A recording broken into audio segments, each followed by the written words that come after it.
US President Donald Trump denounced Ukrainian President Volodymyr Zelenskiy as a dictator on Wednesday. Trump wrote on social media Truth's portal, and he says, I quote, "A dictator without elections, Zelenskyy better move fast or he is not going to have a country left." Trump also warned Zelenskyy that he had to move quickly to secure peace or risk losing his country, deepening a feud between the two leaders that has alarmed European officials. Trump doubled down on his criticism of Ukrainian president, saying that he has done a terrible job and could have come to talks with Russia in Saudi Arabia if he had wanted to.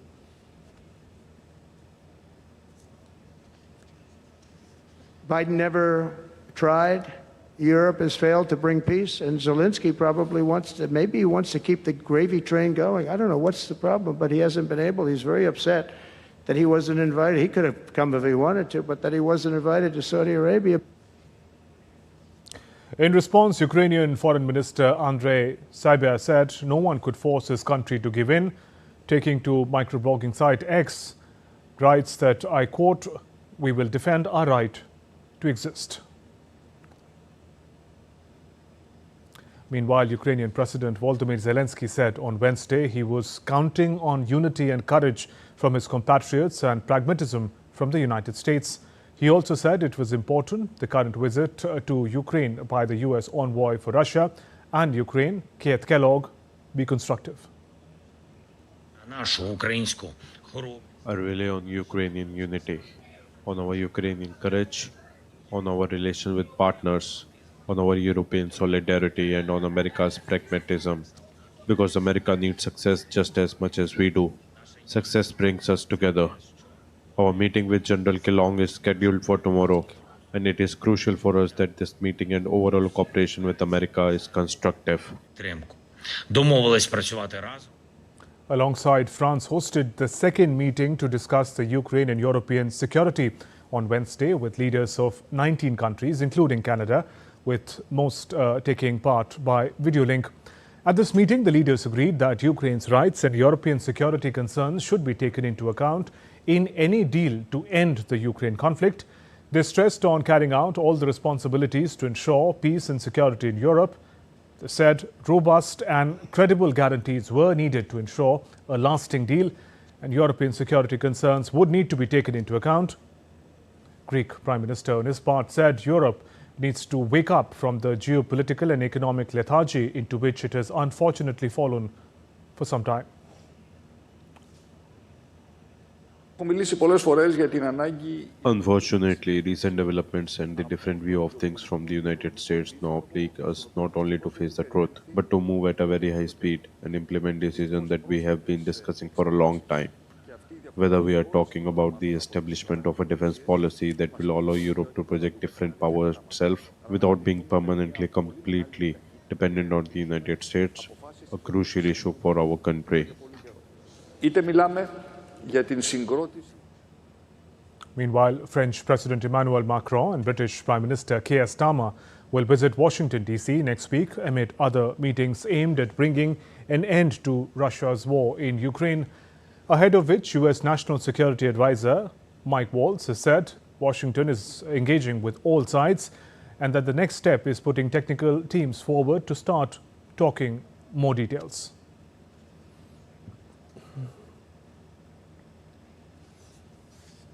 And DD India correspondent Akshay Dongre is joining us from Delhi with more. Akshay, as the rift widens between Trump and Zelenskyy, what are the implications for the Russia-Ukraine conflict? Well, Shubhendu, we have clearly seen now it's out in the open that Donald Trump and what his opinions are as far as the leadership of Ukraine is concerned. He has said that the Ukrainian president has talked U.S. into spending, several $100 billion into a war that cannot be won, and that Zelenskyy is a dictator without elections.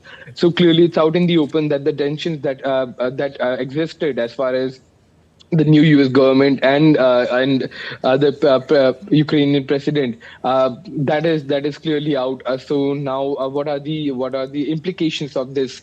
Clearly, Russia is happy about the fact that Ukraine is fast losing U.S. support, and that only means that now it's just Europe that is going to support, that is likely to support Ukraine as far as the conflict is concerned, with majority of the U.S. support, backing out with the decisions of Donald Trump. So what are we seeing in the future is perhaps some more support coming in from a consolidated European front. But it clearly means that the wider support that Ukraine was getting, that was from the U.S. administration, that will be withdrawn, quite soon in the upcoming future. Akshay, the divisions among the European allies have also become evident. How is Europe grappling with America's new stance on Russia, given that the leaders from France and UK are set to visit America, Washington? Well, Shubhendu, this clearly is a paradigm shift as far as the U.S. Policies are concerned. The earlier administration was properly backing the war. They were backing Ukraine. In fact, under Biden administration, the war broke out, and it couldn't be possible if the U.S. hadn't assured support to the Ukrainian leadership. And now the different government in U.S. has completely taken a different stance, stating that U.S. is not going to fund the war, and quite honestly, most of the money was coming in from U.S. So yes, the European allies of the U.S. will also be divided as far as UK is concerned. It's a very close ally of the U.S. When it comes to geopolitical stands, its policies as well. When it comes to foreign policies, alliances in organizations like NATO, UK cannot do without US in today's geopolitical landscape, and it doesn't have a lot of very close ties with the European powers either. For example, France or Germany or other European powers who have largely stayed away from international conflict, whereas the UK had been in support of the US. So certainly there will be rifts in the US as well as far as the support to Ukraine is concerned, because there are going to be certain countries that will want to go ahead with supporting Ukraine. However, with US backing out, you can expect that majority of European countries will also be backing out in terms of support. So what we can see, what we can expect in the next few months or weeks is that significant reduction in power for Zelenskyy, perhaps an announcement of elections as well in Ukraine, because quite honestly, without the support of the US and Europe, Ukraine will not be able to stand against a foe like Russia in this war for more than a month, is what the experts have also stated in the past as well. Back to you, Shubhendu. Akshay, thank you for those updates.